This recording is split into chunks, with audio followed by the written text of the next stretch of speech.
Good afternoon, everyone, and welcome to Elevating Training and Entrepreneurship Support through Technology workshop. My name is Saba, and I am the Program Manager, Learning and Curriculum, working with Access for over 11 months.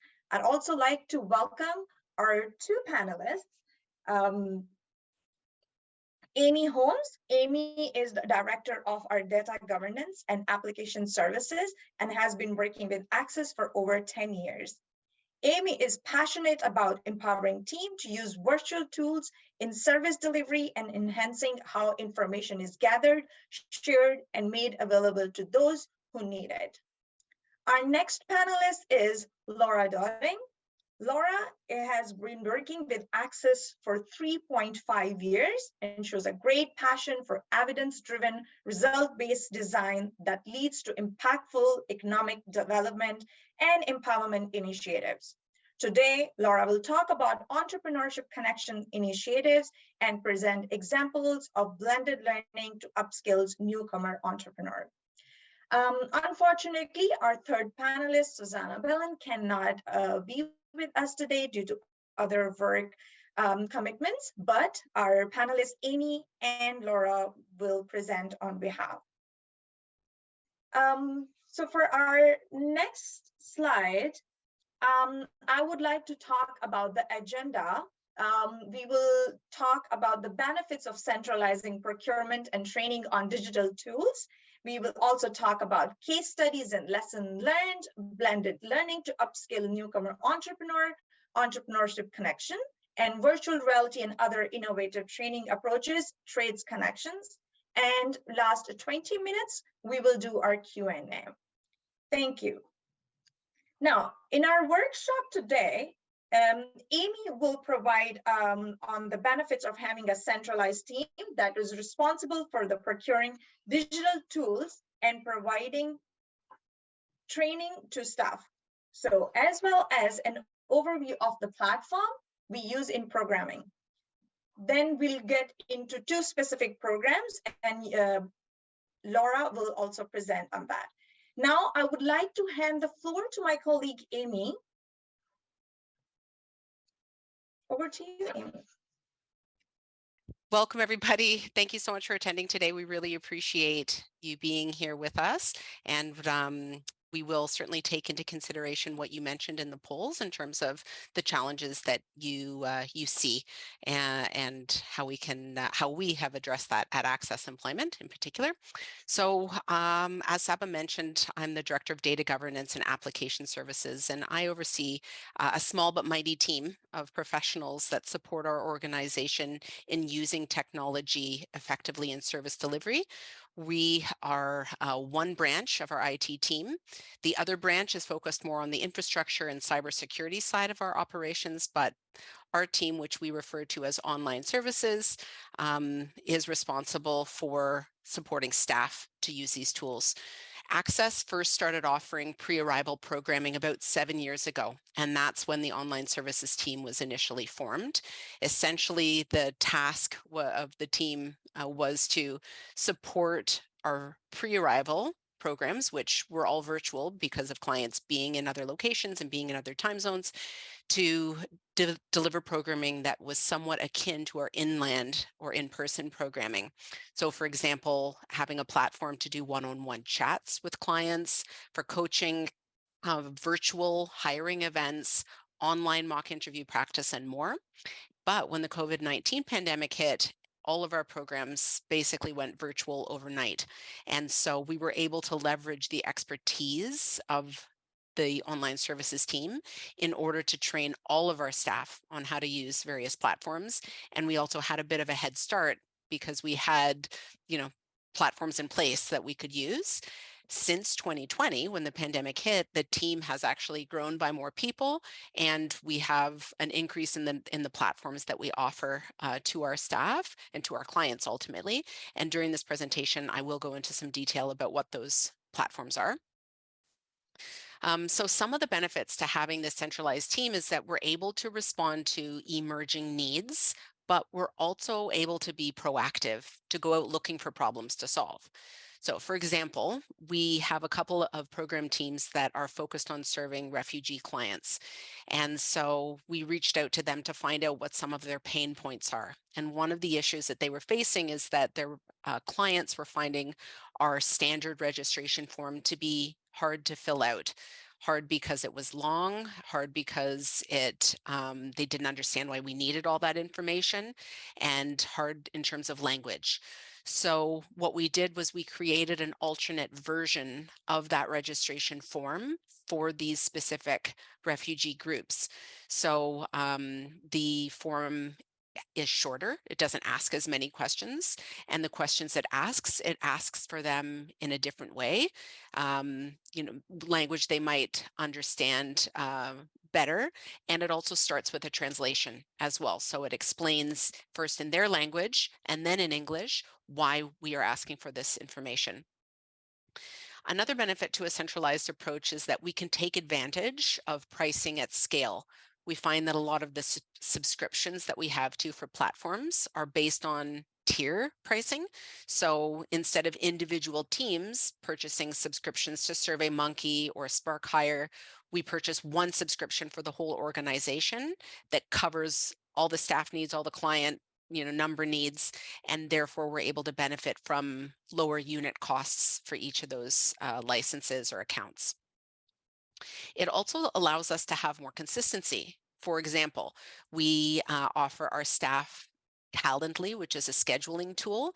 And so if we roll this out to all staff, then we're able to, let them know what the naming convention should be for their events or for their booking links, or that each of our programs has a defined learning pathway for LinkedIn Learning, for example. So clients, whether they take part in one or more programs, if they have access to LinkedIn Learning through those programs, they're going to see something consistent and have a similar experience. We also have the bandwidth to hone our training approach, so we can try different methods to see what's most effective for our staff and adhere to different learning types.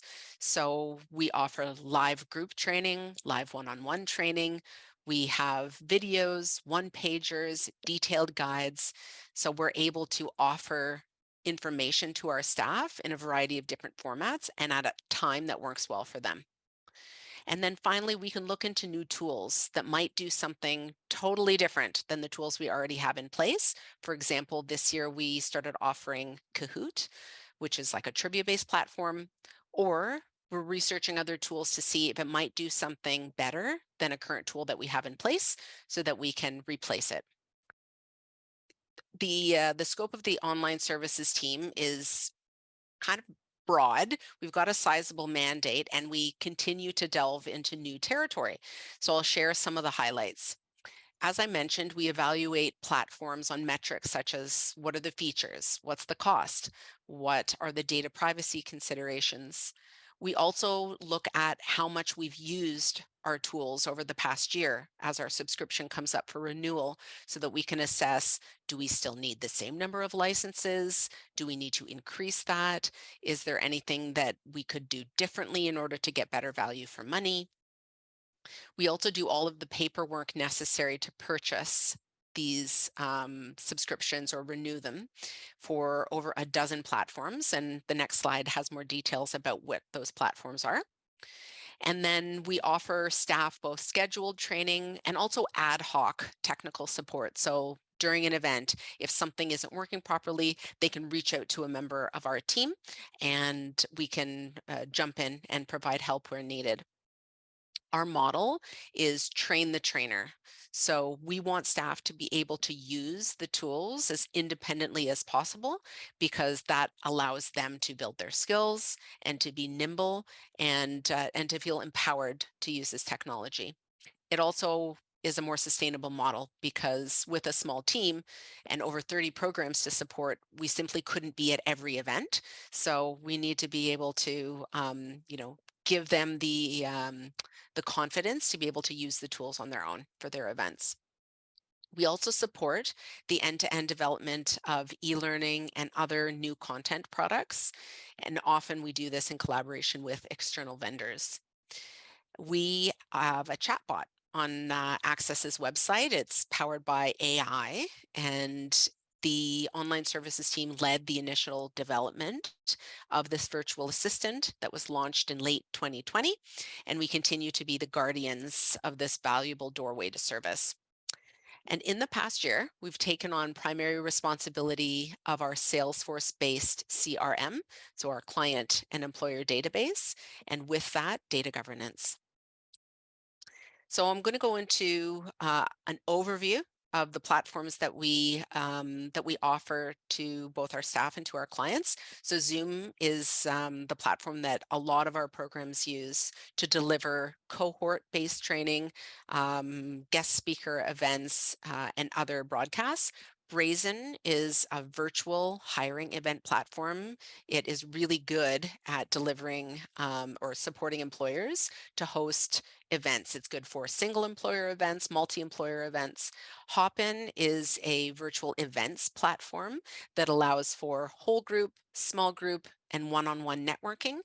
And we've used it with Laura's program, actually, that she's going to be talking about Entrepreneurship Connections, because it offers like that small group. We have used it for our alumni marketplace. So graduates of our Newcomer Entrepreneurship Connections program have been able to come and share information about their products and their services, and people were able to hop among the different booths, almost like you would if you were going to a live event. And WebEx is an alternate to Zoom that we don't use very much anymore, but we still have a subscription because some of our employers don't, like, their policies don't allow them to use Zoom, so WebEx is an alternative. LinkedIn Learning, I mentioned that earlier. You're probably familiar with it as well. Treasure trove of courses, and IBM Skills Build is another one as well. So our clients are able to go in and access, you know, courses on various topics and continue their upskilling at a time that works well for them.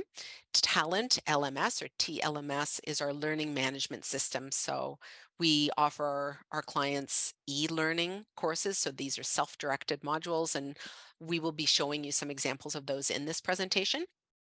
Career Cruising, this is a tool that's been around for many, many years. We used to offer it before the pandemic as well, but at that time, it was only possible for clients to access this resource if they came into one of our locations and used a computer in our resource center.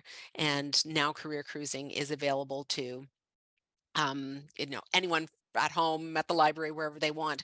So we're able to provide our clients with access to that tool as well. One moment, please.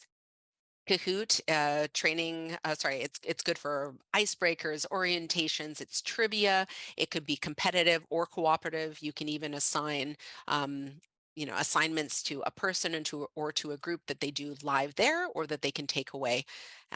So that's one that our staff are really excited about, even for internal events, birthdays, or farewells, or baby showers, or whatever. We want to do it. It's good to insert some fun in there. One of the things that our staff have told us in the past is that virtual is great for so many reasons, but it can be difficult to engage clients and keep those sessions interesting. So Kahoot is one of the ways that we're trying to bridge that gap and give people the opportunity to share their ideas in a different way.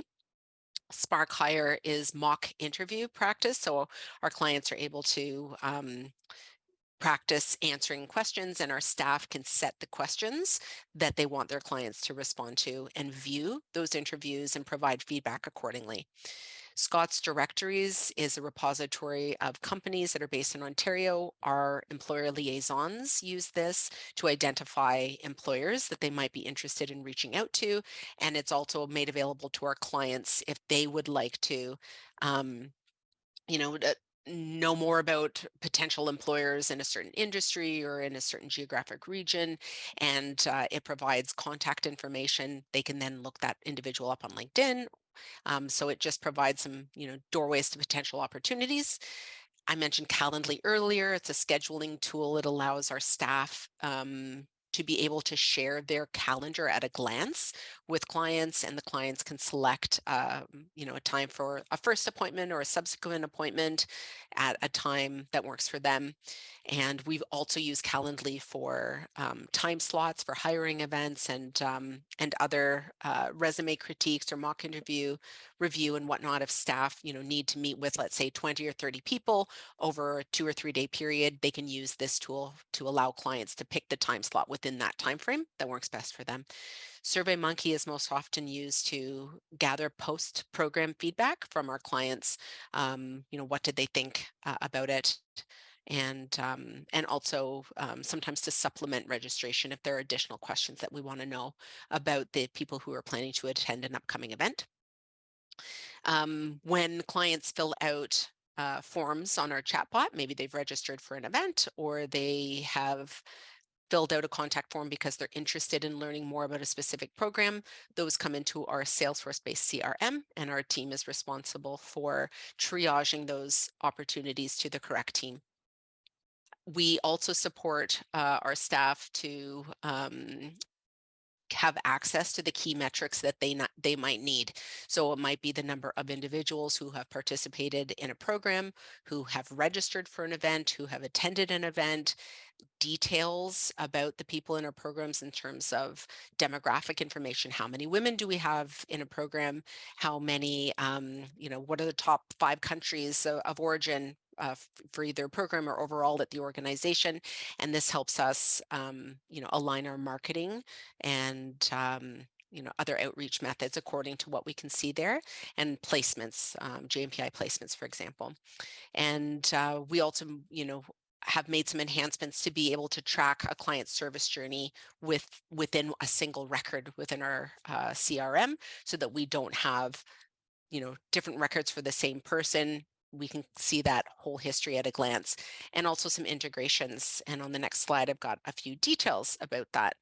So we've got 4 key integrations with our Salesforce CRM. The first one is with our learning management system. So in our CRM, staff need to add a program registration for each of the clients that are going into their program. This is an action that they need to take anyways, but with this integration, it will generate the creation of an account for that individual in our learning management system, and the client will receive an email automatically with their login details. When they log in, they will only see the courses that are pertinent to that particular program. We can also track learner progress in taking courses in the LMS system or in our Salesforce system. The visibility on that progress is there in both places. The next integration is related to Zoom. So as I mentioned before, Zoom is the primary platform that we use for events and cohort programming. So when staff create an event in our Salesforce database, which again, they need to do anyways, because we want to be able to track attendance and registration and know if the person attending the event, for example, is a new person to access or an existing client and which program they're in and whatnot. When staff create that event in Salesforce and say that that's, they tag that event as a Zoom meeting or a Zoom webinar, it will automatically create that event in the Zoom account of their choosing. And after the event, within 24 hours, the attendance details from Zoom are automatically put back into Salesforce. So we're able, we don't have to spend time updating dozens of records in terms of attendance. We can see, who has attended, who was a no-show, who canceled, etc. When I mentioned earlier, when users register, for an event or fill out a contact form on Vera, that information is passed back into our Salesforce system. That makes it easier for our staff to be able to nurture those opportunities alongside the traditional channels that they, phone, email, whatever, it's all in the same database for them. And finally, the events page on our website pulls in events from Salesforce. So, we don't have to manually update that calendar on our website. That's happening automatically every 4 hours. The two systems talk to each other, and it either adds any new events that have been created within the last 4 hours, or if there were edits made to existing events or events have since concluded, they then come off that website calendar. People are able to register through the website, and again, their registration details are passed back into Salesforce. So it's really a seamless process, and it has aided us a lot because we used to spend quite a lot of time registering clients manually into workshops, and now we can easily direct them to a specific event on our website or on our chatbot, and they can register themselves. This also supports people who might be visiting our website outside of office hours, and we're able to offer them some ability to move forward in their interest in working with us right away. And last slide, thank you. So you might be wondering, how big is this team? So we've grown over time. We started with 2 people, and over the last few years, we've grown to 6. So I'm the director of the team, and Saba is our manager of learning and curriculum. We have another manager that oversees our chatbot, and Salesforce database administrator, sorry, and 2 coordinators. And across the team, we split who has leadership over the various platforms and certain areas. In terms of the background and skills that the team brings, we've got at least 3 members of the team who all have a background in learning and development, adult education. Our Salesforce administrator has Salesforce database certifications, and we also have a lot of us have, backgrounds in academia, research, and whatnot. But I think more than anything, it's about passion and curiosity. So, being willing to look at things differently or try a different approach, and also having a customer service mindset. So, like I said, going out looking for problems to solve, and wanting to ensure that it's not about process or, lack of access to information or lack of access to tools or knowing how to use them that's going to hold our staff back. We want to be able to facilitate the work of our teams so that they can spend their time, you know, doing the work that really fires them up and drove them to get into this amazing sector to begin with. Okay, I am going to now pass it over to my colleague Laura. She's going to share some specific examples of using technology to elevate service delivery, and in particular, the Entrepreneurship Connections program. Thank you. Thanks, Amy. Yeah, so Access Employment is primarily known as an employment services agency, but we've also been supporting newcomer immigrant and refugee entrepreneurs for over 10 years. In that time, we've built a really strong live delivery program that delivers a series of workshops covering the essentials of starting a business in Canada, brings together experts from different industries, from businesses across the GTA, offers in-person opportunities for networking, one-on-one business advisory coaching, and a chance to pitch to a panel of judges.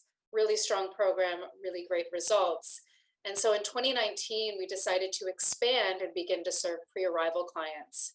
And so in order to do that, we needed to build a digital program. And that meant adapting what we've been doing live to make sure that we could still bring that essential knowledge about starting a business in Canada to clients anywhere in the world, as long as they had an internet connection. We still wanted to make sure that we could tap into industry knowledge, that we wanted to offer that coaching. And so we built an online program together with online services that had a series of modules, self-directed e-learning, virtual coaching, and we put all of it up onto our learning management system, our Talent LMS, which meant that clients could engage with it, preparing for the possibility of launching a business in Canada before they've even arrived. And our team could monitor their progress and provide individualized support as they prepared for their journey and eventually arrived in Canada. Saba, if you could move to the next slide. So in that time, we very quickly started to see the benefits of supporting clients digitally. For pre-arrival clients, as they're moving through the immigration process, it was incredibly helpful to have a self-directed program that they could dictate the timing of. We also saw the benefits for clients in our landed program who are already in Canada, who were really devoting more and more time to their business rather than having to choose between participating in our program or working on their business. They could do both.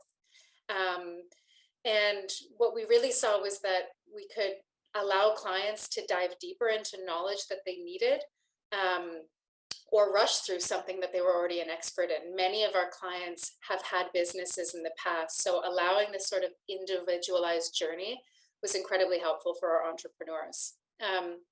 Certainly when the pandemic hit, our live program moved virtual.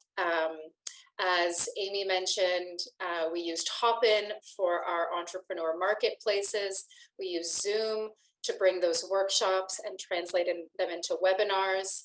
And we also started to look further, right, seeing the benefits of how entrepreneurs benefit from digital self-directed learning. And so not only did we offer live Zoom sessions, but we started to record those for clients who, again, were making that choice between learning more about entrepreneurship or working on their business, that they could watch the webinar in their own time. We also offered our clients who had already landed access to those e-learning modules so that they could dive a little bit deeper. And this past year, we've really started to think about how can we use these digital offerings to support clients post-program. And I'm going to share a little bit more about that in a few minutes. Really what we saw with bringing the program into a digital and hybrid model was that we could easily tailor it to the needs of entrepreneurs. We have allocated budget each year that we use to review, refine, and build our e-learning and digital content, which means we can adapt and shift to the shifting business or the changing business context. And so during COVID, that meant as businesses went online, we enhanced our modules and we introduced additional modules focused on digital marketing and social media marketing, knowing how essential this knowledge and these skills were to the success of small business.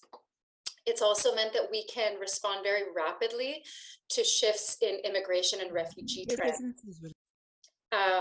We've been able to pull out specific modules to meet the needs of specific demographics. And we've also been able to translate our modules so that we can serve clients with differing language levels. We're going to look at a few of these in practice. And the first are our modules. So as I mentioned, we've been able to respond to those trends that are happening globally. And in 2015, in response to the influx of Syrians arriving in Canada, we quickly began to hear that there was a demand for information about self-employment. And so we translated our modules from English into Arabic, and we're able to do this pretty easily because we didn't have to rebuild the layout. We didn't have to change the functionality. We just needed to change and translate the content file, basically, which meant that clients coming in who had not had time to prepare, who didn't have the language level in English, could get the same content and the same information to make decisions about employment, self-employment, and life in Canada. And so we're going to take a look at that. Saba, if you can bring up that demo, it'd be great. And we're going to look at what these modules look like, first in English and then in Arabic. Relationship with liability is dependent on the kind of business structure you have. Click on each of the business structures to learn about the differences. تعتمد علاقة مشروعك التجاري بالمسؤولية على نوع هيكلية المشروع. عندما يتعلق الأمر بالمسؤولية، إذا كنت مالكاً فردياً، تكون أنت شخصياً المسؤول عن جميع الديون والالتزامات المتعلقة بمشروعك التجاري. كونك أنت المسؤول شخصياً وكون المسؤولية غير محدودة. That's great. So as I said, we translated a number of modules into Arabic back in 2015, and we're actually in the process of doing the same for Ukrainian clients. We're in the process of doing the same for Ukrainian clients who are coming into the country with the same interests and the same demands. We're going to take a look now at a tool we've been developing this past year. Saba, if you can move over there. And this tool we've been working on to support clients after they finish the program. We know from speaking with clients and gathering feedback that our e-learning modules have boosted client confidence to move ahead with their business plans sooner. Clients get a lot of support during our program, whether it's through the modules or through a coach to work on their business plans. But these are evolving documents. They're completed at the end of our program, but they're going to evolve and change just like business plans do, just like businesses themselves do. And so we know that entrepreneurs really would value or benefit from prolonged support in this area. And so we developed an interactive business plan template. And that's what Saba is showing us here. This was developed with support from BDC, the Business Development Bank of Canada, and HSBC. And it's an interactive online resource that we're going to make available for 1 year.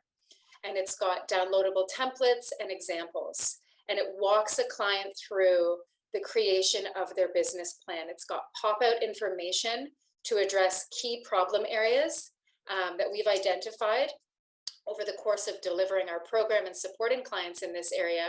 And it's also got videos that will address those particular pain points. And we're going to look at one of those now.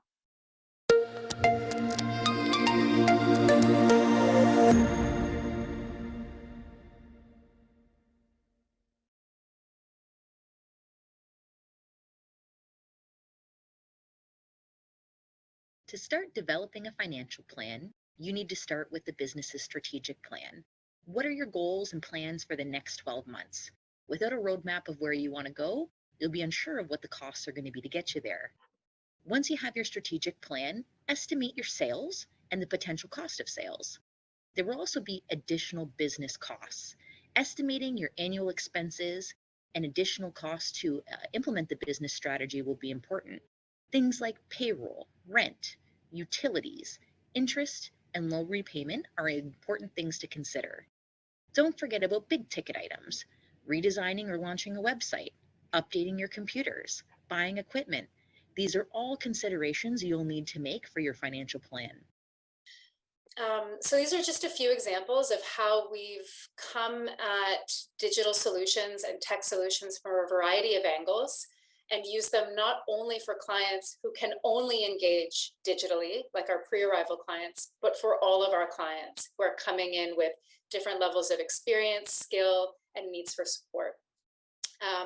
Now I'm going to talk a little bit about our construction trades program on behalf of my colleague Susanna, who's not here today, and talk about how digital enhancements have really come a long way in helping this program exist during the pandemic and reach more and more clients. So Access has been working within the construction trade sector since 2015 and has been delivering a 7-week training program that is really holistic in nature. It involves hands-on training, access to certified trainings and different certifications, soft skills support, and coaching to prepare for exams, connections to employers, and apprenticeship pathways. It's really wraparound and really cohesive.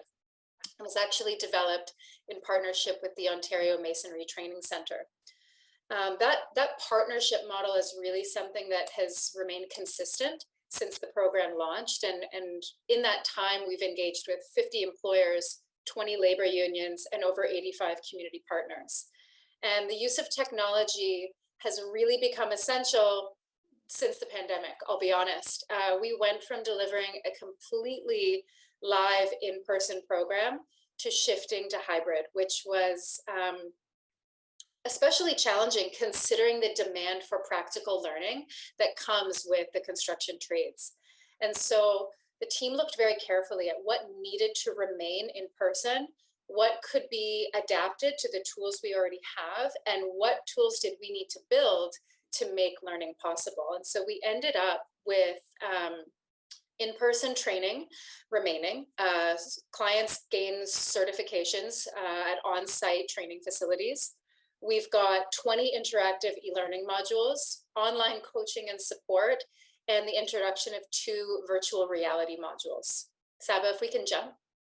So this transition did not come without challenges.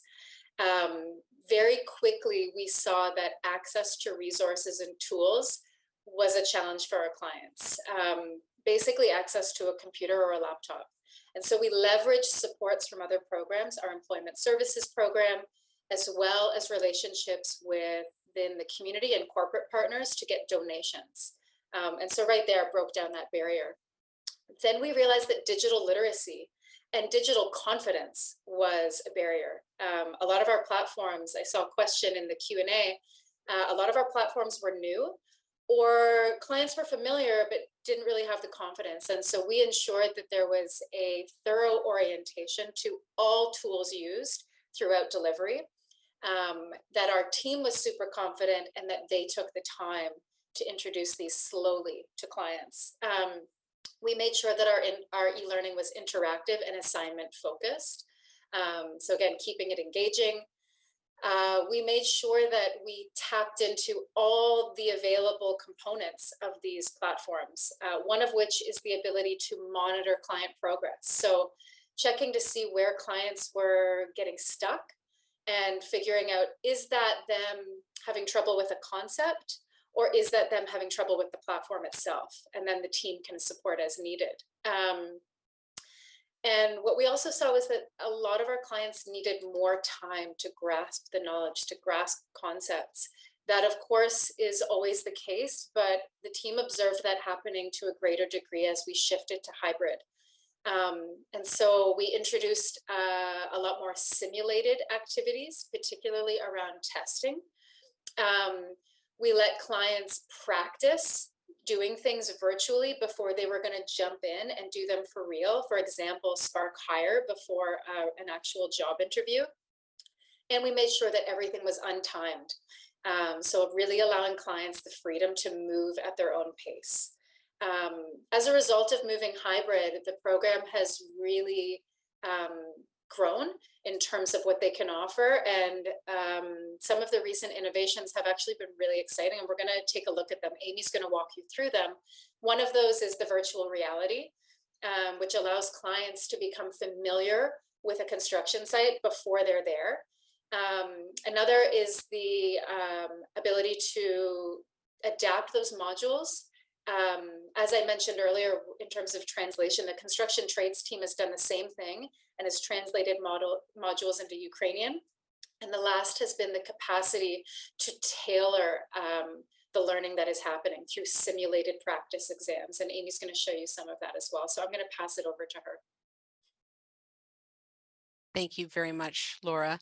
Yes, indeed. The trades team knows that several of their clients intend to move into apprenticeship. And so one of the barriers that they were facing was, even after having completed programming, there were still some difficulties with taking that entry examination. So the trades team developed, and online services supported them to do this, to create 2 exams. The one that is being shown now is our language skills for trades exam. And so, this exam is written in a style that is very similar to what they will see at the apprenticeship exam as well. For example, questions that have double negatives in it that can be difficult to parse out for second language, English as a second language learners. But here they get a chance to break that question down and practice with it. And as you could see there, if they get the question wrong, they're given an opportunity to try again and submit. The other exam that we wanted to show you is a math exam. And similarly here, it has questions that are composed in a similar style to what they would see on an apprenticeship entry exam.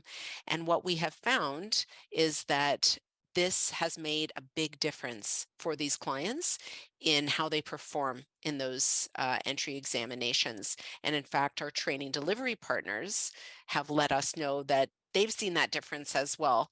So for example, they've let us know that the clients who go through Access's preparation program are well prepared to take their exams. And in the past year, 100% of our participants have passed health and safety certification exams at their first attempt. So as Laura mentioned, the construction trades offers several e-learning modules for their clients, and they're able to move through this content at their own pace. In fact, the module that you're looking at right now was actually developed in-house by one of the trades team members. They were interested in developing their skills in this new way, and they were familiar with the content, so they actually created it themselves, which is excellent. And you can see the interactive elements there that clients are able to go through when they're reviewing the material. And due to the recent influx of Ukrainian newcomers that the program team was seeing being interested in the program, they created a parallel module that is in Ukrainian. And the process to do this translation and have this Ukrainian version is actually relatively simple. You can export a file from the English version that's just the words, the text, and you can work with the translation service, have it translated into another language. You create a separate copy of that e-learning module, and you upload the translated file and replace the English version. So it's a relatively simple process. You don't have to build the slides again. You don't have to build the functionality again. You're just basically swapping out the words. So it makes this a very viable model for other translations in the future as needed. And Saba, can you please show the group a clip of the VR module? Training is free of obstacles, as you will need to perform some basic movements. To move around your environment and find interactive objects, you will need to rotate your head or your whole body if you are sitting down on a chair, in order to view the different parts of the virtual room. If you are standing, you can turn your body, however, be careful. You don't need to walk, you can stay standing in one place. If you are using your computer or mobile device without the goggles, you can simply click and drag the screen to view different parts of the room. Thank you, Saba. Yeah, so what you're seeing now is some instructions that are provided to participants when they're taking the VR training. So we actually filmed this on location at one of our training providers' sites. And in this room, you're sort of in a training room, but in other parts of this module, they're walking around a simulated work site, looking at things like slips, trips, and falls hazards or elevated work platforms. And as you can see here, as they move around the space, they're cued to, go to a certain place, and that's where they're going to be posed with a question that's related to health and safety. So it's giving them a bit of a head start on what they can expect when they're actually on a job site. And we purchased some VR glasses, so our clients come into our location. It's one of the in-person days, so when they're coming in, they're able to really live this module. What you're seeing now is, it's kind of 2D in a way, but when you've got the goggles on, you can really, engage with that content. Really feels like you're in the space because you can see it in all directions, which is very cool. And our clients have let us know that they feel like we offer an exciting environment to learn in. And this not only, benefits them in their learning, but it helps us have a higher retention rate in terms of their engagement through the program and engaging with our clients once they're done the formal training component. Thank you very much. Saba, back to you. Thank you, Amy and Laura, for showing us a glimpse into your innovative work. Now we will open our Q&A session. Our panelists look forward to answering your questions. So you can see that there is a Q&A tab. Please add your questions and our panelists will answer your questions. I think I'll take the first questions because they came up during the portion in which I was speaking. So the first question that I see here is, how do these systems integrate with iCare? So one of the things that we've done is support our staff to have access to reports that they could use for bulk upload. into iCare. So as you know, iCare asks for certain details, and you can do a bulk upload, meaning that you export a CSV from your own database and you can upload or import that CSV to iCare. And it means that, you're not doing the data entry one by one on the iCare side, but in order to do that bulk upload, iCare has, strict requirements for each of the fields in your spreadsheet or your CSV file. And so we have created reports on our side that allow staff to have just the specific metrics that iCare bulk upload needs and in the format that they need. And in addition, we know that for some programs that are not using bulk upload yet, or they're going back in and amending records that are in there, they need to have certain metrics in order to, be able to do their work efficiently. So, some of the things that are key for iCare are things like date of birth, postal code, PR number or UCI number. And so we've created reports that put all of those pieces in the same report so that staff can move through quickly, because they don't have to be toggling back and forth between different spreadsheets and whatnot to gather the information. It's all in one place for them. Thank How do you support clients who are not familiar with the platforms that you use? Yeah, it's a really good question. We do have a lot of platforms that we offer to our staff and to our clients, but it doesn't necessarily mean that each program uses all of those platforms. It's, they've got the menu, but they might select only a few items from it based on, what are the goals of the program? What are the clients who are coming through the program? What would their technology skills be, and supporting them to gain new skills and using these platforms, but keeping it targeted to, what the program is already covering. And then offering clients access to, let's say, LinkedIn Learning or Skills Build, things that they might want to do on their own time that aren't part of core programming, but just that they would have access for, let's say, a 4-month period that they could peruse on their own time. We also provide live demos in cohort programming. So for example, a member of the online services team would go into a program and they would show clients around a platform, Career Cruising, for example, or LinkedIn Learning. And as I mentioned before, our train the trainer model is that, after seeing us do this session a few times, the staff are then able to deliver that own demo for their clients. We've developed tip sheets for clients as well. So, doing whatever is needed to support their uptake of the platform. Another thing too is with Brazen, which is our virtual hiring events platform.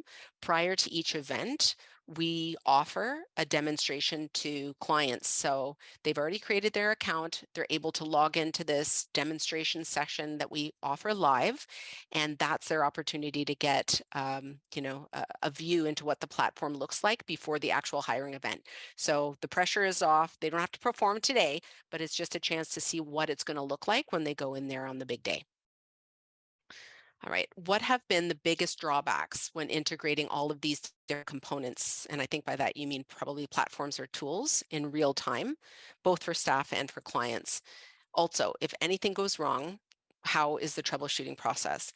So I thought it was interesting that you sort of asked, like, what are the drawbacks as opposed to what are the advantages? I think in terms of, things that maybe surprised us or didn't work quite as well as, we thought it would, change management can, it's a process. It can be difficult sometimes. An example I'll share is that we rolled out Calendly within the last year, and we thought that there would be, great uptake by staff in our employment services programs because they have the most one-on-one meetings with clients, and those meetings aren't sort of on a set schedule. So we've got several programs that work in terms of cohorts, but the employment services is rolling intake. And so for these individuals, or these staff members, we thought, oh, you're going to love this, but we actually saw less uptake in the employment services program. So it's like, we then have to go and do a little bit of investigating. We talk to those staff. So, what's made it hard for you to start using this tool? In some cases, it's like, well, I kind of like the way I'm doing it. Okay. Would it be worthwhile to see if your clients or the employers that you're working with might actually prefer this other way of, booking a meeting with you? Because, maybe it's easier for them. Could it be worth a try and see what feedback you get? Or, I don't book many meetings. Okay, but do you book time slots for hiring events? Could that be a way, could this tool be a way to help reduce the work for you, because you don't have to manually slot people in and communicate the meeting details. You just send them a booking link, they book the time, and when they book, they get an email with all the details, like here's the address or here's the Teams link for that meeting or whatever it is. So having those conversations is really, we find that's really valuable. In terms of the troubleshooting, our team is available. There's at least, one or two of us, sort of probably available at any given time should something go wrong or not according to plan. We make it easy for our staff to know who is the lead on each of the platforms, because we have a SharePoint page and it shows all the platforms, who's the lead from the team on each, like who you should be reaching out to first, and then you could reach out to anybody if in case you can't get in touch with them. So we have a strong backup model on the team as well, so that there's cross training, so that more than one person knows how to use certain platforms or has the passwords to get into the admin account, so that we can address things as they come up. I'll give you another example too. A couple of weeks ago, Zoom, sort of said any users that have a version older than whatever it was, can no longer log into the platform until they update their version. Well, at Access, our staff can't update versions on their own.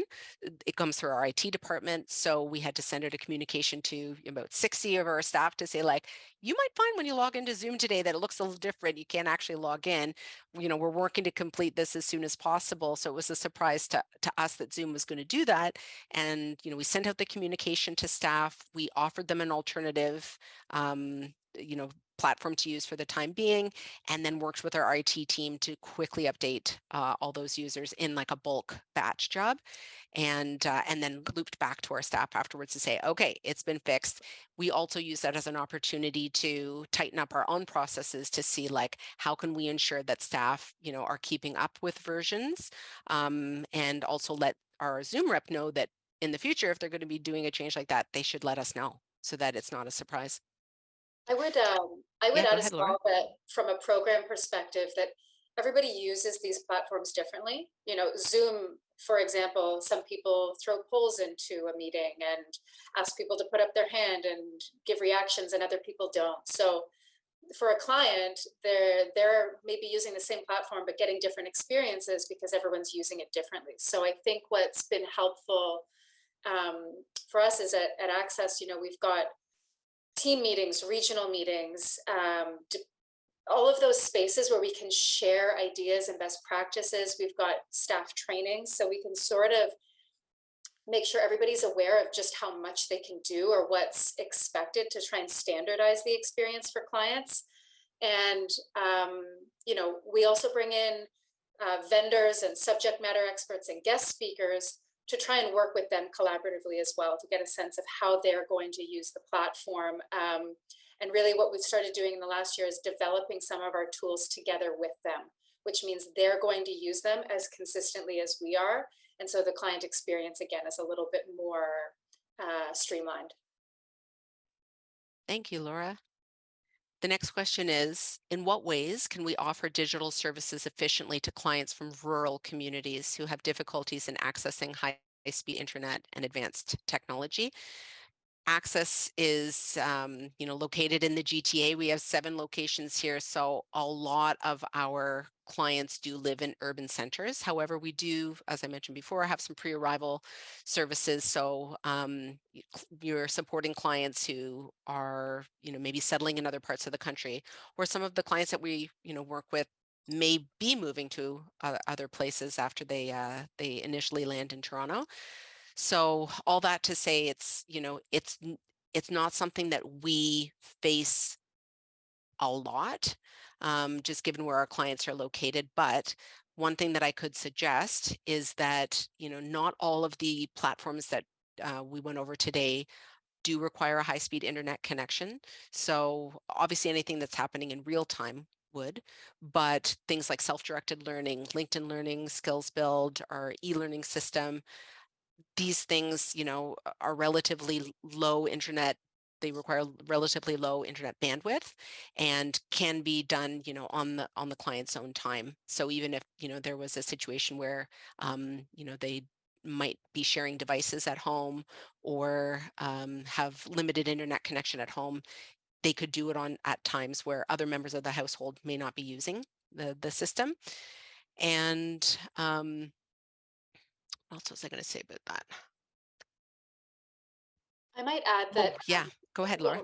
I was just going to say and it sort of links to the next question. In serving Syrian and Ukrainian clients, which is, we chose to translate into Arabic and Ukrainian because of a very emergent influx of individuals from those countries with quick demand for information. And what we saw was that not everybody had a laptop or a reliable internet. A lot of people were working from cell phones. And so choosing platforms and choosing methods that work from a phone, if that's switching the method entirely, if that's using calls, if it's not requiring camera use, as Amy said, something that can be pulled offline and worked on independently and then shared later. I think just that understanding of where clients are coming from and what their tools are. I think by having so many platforms at our disposal means we can really tweak and tailor cohort by cohort or client by client. Thanks very much, Laura. The only other thing I wanted to mention was that a lot of the platforms that we choose don't require clients to download apps onto either their phone or their computers. They're available through the web.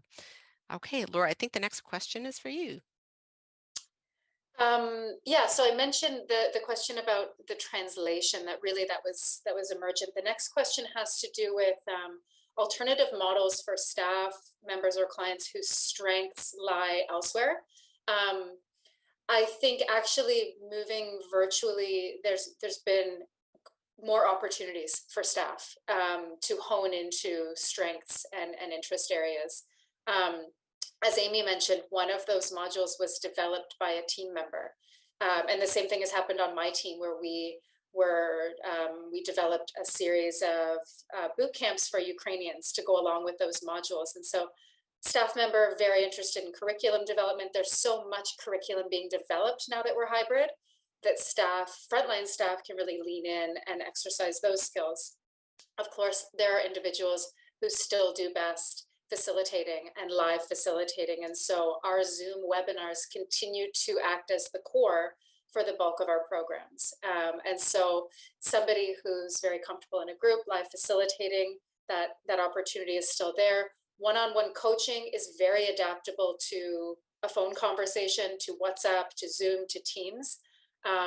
So counseling skills are still extremely relevant. And then there's opportunities for, as I said, staff interested in curriculum development, different tech platforms, event hosting, that sort of thing. I might leave, have we had any experience providing digital services to clients most affected by digital literacy, such as the elderly and individuals with disabilities? How do the staff receive training to support these clients? I'd say most of our programs none of our programs specifically serve the elderly. However, our youth programs, our Youth Job Connection program works extensively with youth who experience a range of barriers to the completion of education, the pursuit of training and employment. And a large number of our programs also serve newcomers and refugees who face a number of barriers as well. And so I'd say first and foremost, and Amy can speak to this more, is the training of staff. I think in the use of those platforms, but just in general, in counseling, we've developed a lot of digital literacy supports specifically for those different demographics. And I'd say before they even get in front of a client, our staff are trained thoroughly on those. So Amy, I'll let you add whatever you want on that. I actually wanted to toss this one to Saba because she recently attended a training on how to make Word documents and PDFs more accessible. Saba, would you mind sharing what you learned?